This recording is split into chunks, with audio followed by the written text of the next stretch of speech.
ना सड़क है, ना पानी है, ना बिजली है, ना स्वास्थ्य की व्यवस्था है, ना शिक्षा की व्यवस्था है, ना शौचालय है, ना और गैस सिलेंडर है। तो आपके गांव में है क्या? जानवर जैसे तो हमारी ज़िंदगी गुजरती है। अभी क्या करने का।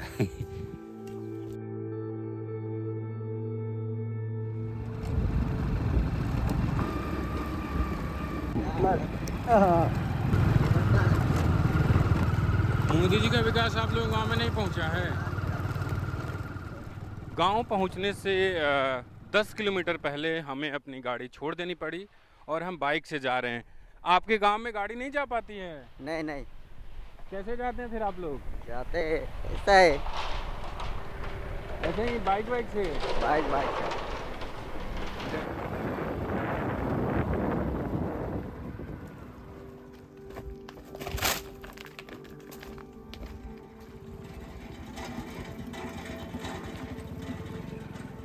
पानी भर के ले जा रही हैं? तो रोज भरने आना पड़ता है। हिंदी नहीं बोलती हैं? अच्छा। जैसे तैसे हम इस गांव में पहुंच गए। आपने देखा कि सड़क कितनी खराब है। यहाँ हमारी मुलाकात एक नौजवान से हुई जो यहाँ से 250 किलोमीटर दूर पढ़ाई करते हैं। आपका नाम क्या है? मेरा नाम गुमान है। गुमान। आ, सबसे पहली बात हम आपसे जानेंगे सड़क की स्थिति। जिस सड़क से होकर हम आए हैं अभी अभी, सड़क की क्या स्थिति है इधर? यहाँ सड़क की परिस्थिति वो बहुत ही गंभीर समस्या है। यहाँ वो सारी सड़कें टूटी पड़ी हुई है। जैसे सड़क खराब है, लोग कोई बीमार पड़ता हो, एम्बुलेंस को बुलाना हो, तो क्या एम्बुलेंस यहाँ तक एम्बुलेंस वाले आते हैं? यहाँ एम्बुलेंस आती ही नहीं है। यहाँ अगर वो अभी तो रास्ता थोड़ा अच्छा है, वो बारिश का मौसम अभी चला। अच्छा है। हाँ, वही अच्छा मीन्स यानी थोड़ा जाने के लिए थोड़ा ठीक ठाक है। यानी तकलीफ तो उसमें भी तो होती है। इससे भी खराब स्थिति होती है। उससे उससे तो बहुत ही बुरी हालत होती है हमें। जो बारिश का मौसम होता है ना, उस टाइम तो यहाँ हफ्ते भर यहाँ घर से निकलना ही दूर वो प्रॉब्लम हो जाती है हमें।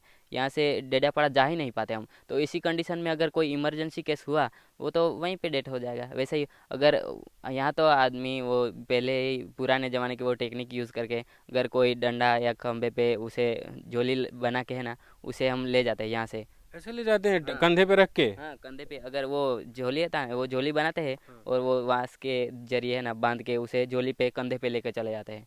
हम आगे चलते हैं, आपके गांव को देखते हैं और भी आपसे बातचीत करेंगे। सड़क की स्थिति तो खराब है ही, और भी दूसरे मसले हम उस पर बात करेंगे। ये यहाँ है लेकिन रास्ता। गुमान, हम आपके गांव में घूम रहे हैं। अब हमें बताइए कि यहाँ शौचालय की क्या स्थिति है? शौचालय की यह स्थिति यहाँ बहुत ही विपरीत परिस्थिति में, यहाँ टूटा फूटा सब पड़ा हुआ है। शौचालय बनवाए है लेकिन कहीं पे कहीं शौचालय में तो डोर नहीं है। फिर वैसी ऐसी कच्ची दीवार है। यहाँ बनवाए है लेकिन यूज़ करने के लायक ही नहीं है। वैसे सब दीवारें कच्ची है। अगर कोई छोटा बालक भी अगर 10-15 साल का धक्का लगाएगा ना, तो दीवारें गिर जाएंगी, ऐसी कंडीशन में है। बाकी तो सब सोच खुले में ही शौच क्रिया बताते हैं। कोई यूज़ करने के लायक टॉयलेट है ही नहीं। ये है यहाँ शौचालय, ये भी ऐसे तैसे ही बना के छोड़ दिया। कोई छत भी नहीं है, वो देसी नालिया के। तो ये शौचालय है? हाँ, ये भी यहाँ कोई वैसा वैसा बनाया ही नहीं है, उन लोग वैसे ही छोड़ दिया। ये भी शौचालय ही है, पूरा काम हुआ नहीं। फिर ये वैसे तैसे आधा ही काम छोड़ के चले गए। ये हमारे यहाँ शौचालय वैसे तैसे को गए, ऐसे बना के चले गए। ये सब हम देख सकते हैं। देखो, सड़क हो गया, शौचालय हो गया, अब पढ़ाई की बात कर लेते हैं। आप खुद यहाँ से 250 किलोमीटर दूर पढ़ने जाते हैं। आपने गांव में कहाँ तक पढ़ाई की है और गांव में कहाँ तक लोग पढ़ाई कर सकते हैं, किस दर्जे तक? यहाँ 5वीं तक का स्टैंडर्ड है। यहाँ मैंने पहली कक्षा से ही 5वीं कक्षा तक यही पढ़ाई की मैंने। फिर यहाँ 6ठी से 12th तक मैंने तिलकवाड़ा कंप्लीट किया। उसके बाद मैं आनंद विद्यानगर में पैरामेडिकल साइंस में अब हूँ, वहाँ कॉलेज कर रहा हूँ। तो आपके गांव में पढ़ाई अच्छी होती है? गांव में पहले अच्छी होती थी, अभी भी पढ़ाई तो चल रही, लेकिन यहाँ टीचर्स की कमी है। और पूरे 5 क्लासेस है और यहाँ 80-90 बच्चे पढ़ाई कर रहे हैं, लेकिन कोई क्लास में पढ़ाता है 2 ही शिक्षक है। उनमें से तो एक प्रिंसिपल है और एक टीचर है, वो नॉर्मल पढ़ाते हैं। वो एक क्लास में पढ़ाते हैं तो एक क्लास खाली ही रहता है, वैसे ही पढ़ा रहता है। तो जो मान लीजिए 5वीं तक तो यहाँ पढ़ाई हो गई, 5वीं के बाद पढ़ने के लिए कितना दूर जाना पड़ता है? 5वीं के बाद पढ़ाई करना अगर अच्छी यहाँ फैसिलिटी अच्छी यहाँ आसपास कोई अच्छी स्कूलें नहीं है ना, तो हमें दूर ही जाना बेटर रहता है। अगर अच्छी शिक्षा पाना चाहते हो तो दूर ही निकल जाते हैं हम। तो जो महिला लड़कियां हैं, क्या उनके परिजन उन्हें पढ़ने के लिए भेजते हैं दूर? अगर हमारे गांव में अगर 12th के बाद पढ़ी लिखी है तो सिर्फ मेरे अंदाज हाँ 3 ही लड़कियां 12th के बाद पढ़ाई की है। तो अभी तक हमने गुमान से बात की है शौचालय पर, सड़क पर और शिक्षा पर। अब हम इनसे बात करते हैं स्वास्थ्य पर। जैसे सड़क खराब है तो कोई गंभीर बीमार पड़ता है, जैसे आपने बताया कि कोई महिला अगर प्रेग्नेंट हो तो उसको ले जाने में दिक्कत होती है, कई बार घर पे ही बच्चा हो जाता है। तो क्या गांव में कोई सरकारी सुविधा नहीं है स्वास्थ्य की? सरकारी अस्पताल बना है छोटा सा, यहाँ मिनी सब सेंटर वो खोला है। वो यहाँ कोई डॉक्टर आते ही नहीं, नहीं नर्स आती, नहीं डॉक्टर कोई भी आता नहीं यहाँ। बारिश का मौसम चला जाता है तो अभी इसी कंडीशन में अगर महीने में अगर शायद कोई बार डॉक्टर चेकिंग आने वाली हो ना, ऑडिट या ऐसी कुछ भी, तब आते हैं, तब दिखाने के लिए कि हम यहाँ आते हैं रेगुलर। बाकी कोई डॉक्टर या नर्स कोई भी यहाँ आता ही नहीं है। डॉक्टर कभी भी आएंगे, लेकिन अगर कोई बीमार पड़ता है, छोटी मोटी बीमारी होती है, तो क्या करते हैं लोग? छोटी मोटी बीमारी पड़ती है तो गांव वाले 108 को फ़ोन करता है। 108 को टाइम पे नहीं आती, 2-3 घंटे लग जाते हैं, तो अभी 108 जहाँ मिलती है ना रास्ते पे, वहाँ तक गांव वाले को कोई भी गाड़ी लेके आधे तक जाते हैं, 108 मिलती है तब। तो ये आज सोमवार का दिन है और अस्पताल के गेट पर ताला लगा हुआ है, और अंदर से आप अस्पताल की स्थिति को देखें तो साफ अंदाज़ा लगाया जा सकता है कि शायद ये कभी खुला हो, इतनी गंदगी है। तो ये गांव वालों का आरोप था और हम देखने आ गए कि सच में इस अस्पताल की क्या स्थिति है।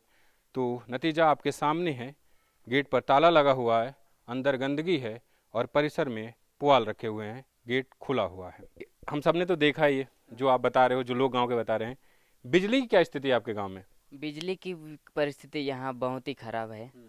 जब से बिजली का यहाँ लाइन खींचा है और तब से बिजली आई है, तो पहले ही साल ठीक से आई थी। यहाँ कौन सी साल से बना है मुझे ठीक से याद नहीं है अभी तक, लेकिन उसके बाद 1 साल बिजली आई थी। उसके बाद तो हर साल है 1 महीने आती है, तो 2-3 महीने ऐसे ही पड़े रहते हैं। बिजली जैसे घर पे मेहमान आते हैं ना, उसी तरह से एक बार आती है फिर चली जाती है। आप जिस तरीके से बता रहे हैं उसे देखकर सुनकर, आपके गांव को देखकर सुनकर मुझे लग ही नहीं रहा है कि जिस गुजरात मॉडल की बात हम दिल्ली में सुनते हैं वहाँ के गांव की ये स्थिति है। आपने इतना कुछ बता दिया। गांव में पानी की क्या स्थिति है? क्या घर घर पानी पहुँच चुका है? नहीं पहुँचा है तो लोग पानी कहाँ से लाते हैं, किस हाल में लाते हैं? यहाँ पानी सब घर घर नल बनवा दिए है और टंकियाँ भी लगवा दी है, लेकिन देखा जाए तो वो पानी की टंकियाँ बनाए हैं वो भी टूटने के लायक है, वो कभी भी गिर सकती है। और पानी तो यहाँ है ही नहीं। मैंने आपको पहले भी बता दिया, वो नल सूखा पड़ा हुआ था। ये घर घर नल वाला ये सुविधा है, ये कोई बूंद पानी भी नहीं निकलता है यहाँ, कोनो कुछ भी नहीं। ये पूरा का पूरा खाली है। ये उसमें पानी तो निकल ही नहीं रहा था। हैंडपम्प में निकालते हैं लोग, वो भी हैंडपम्प में भी उसका लिमिट होता है। जब थोड़ा वो यहाँ साधन उसमें भर देते हैं, वो जो पहले जागता है वो पानी भर लेता है। औरतों को ज़्यादा तकलीफ होती है। वो पानी सुबह में जो 4-5 बजे जागती है वो तो पानी भर लेती है। उसके बाद जो लेट जागता है उसको तो पानी नहीं मिलता। उसके बाद 2-3 घंटे वेट करना पड़ता है, फिर पानी इकट्ठा होता है, उसके बाद फिर निकालना चालू करते तो निकलता है। ये सब देखो, ये टूट गए हैं। वह तो बनवा के गया है, लेकिन पानी तो अब तक तो कुछ नहीं। और ये टाकी वाला ये देख लो उधर तो ही, आपके इधर पानी नहीं आता है? नहीं आता है। नल जल योजना में? हाँ हाँ। तो पानी की दिक्कत है? हाँ, पानी की तो बहुत ही दिक्कत है। तो ये नल जल योजना में इस पे रखने के लिए बना था? हाँ इस पे। तो ये टूट गया है? हाँ, ये टूट गया है। उस पे अभी टंकी रखे तो कैसी हालत होगी। अच्छा, मैं देख रहा था कि काफ़ी संख्या में महिलाएं लकड़ी काट के इधर ला रही थी। तो गैस सिलेंडर है आपके गांव में घर घर, या वो भी चूल्हे पे ही घर खाना बनता है? यहाँ अगर गैस पे वो खाना बनाते हैं, वो पूरे गांव में घूमोगे ना तो 10 भी नहीं मिलेंगे आपको गैस सिलेंडर पे खाना बनाते हुए।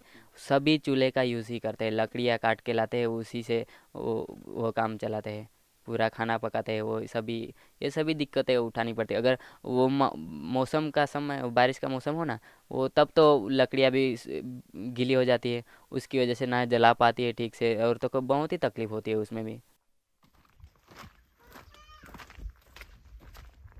यहाँ की जो सरपंच है उनके पति का बीते दिनों निधन हो गया, जिसके कारण वो हमसे अभी बात नहीं कर रही हैं, लेकिन उनके देवर हमारे साथ हैं, अमर सिंह।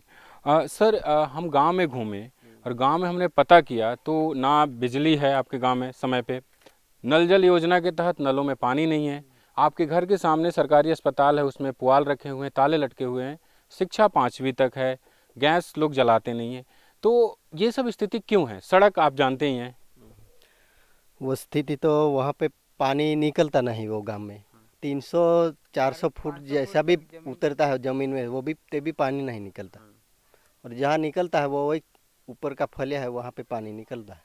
बाकी इधर अमुक टाइम है, उस फलिया में अमुक जगह पानी नहीं निकलता। और बिजली? बिजली आते है गांव में तो वहाँ अंडरग्राउंड वाला तो बहुत फॉल्ट होता है, एक महीना में 2-3-4 पर तो फॉल्ट रहता है। सड़क तो आप जानते ही हैं। सड़क भी समस्या तो देखते हैं, पर वो उसका काम चालू है। सभी इधर वाला नालिया भी पाया वाला और ये पुल भी बनता है, सड़क काम का चालू है। आपके गांव में है क्या? मैं ये देख रहा हूँ कि गुजरात मॉडल की बात होती है, भाजपा चुनाव लड़ती है, चुनाव अभी चल भी रहा है। आपके गांव में तो मुझे देख के लगता कुछ है ही नहीं, बिल्कुल ऐसे पड़ा हुआ है, विकास यहाँ तक पहुँचा ही नहीं है।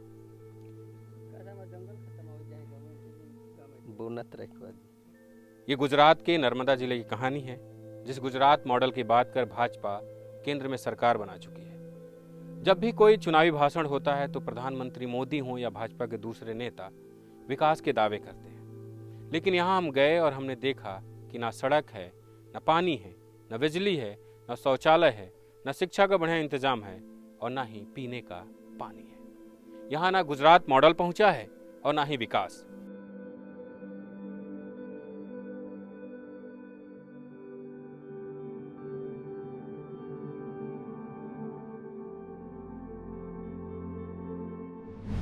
मीडिया से आपकी सबसे बड़ी शिकायत क्या है? यही ना कि वो आपकी बात नहीं करता, आपकी खबरें नहीं दिखाता।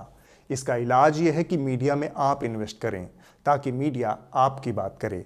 सब्सक्रिप्शन आधारित मीडिया इसका जवाब है।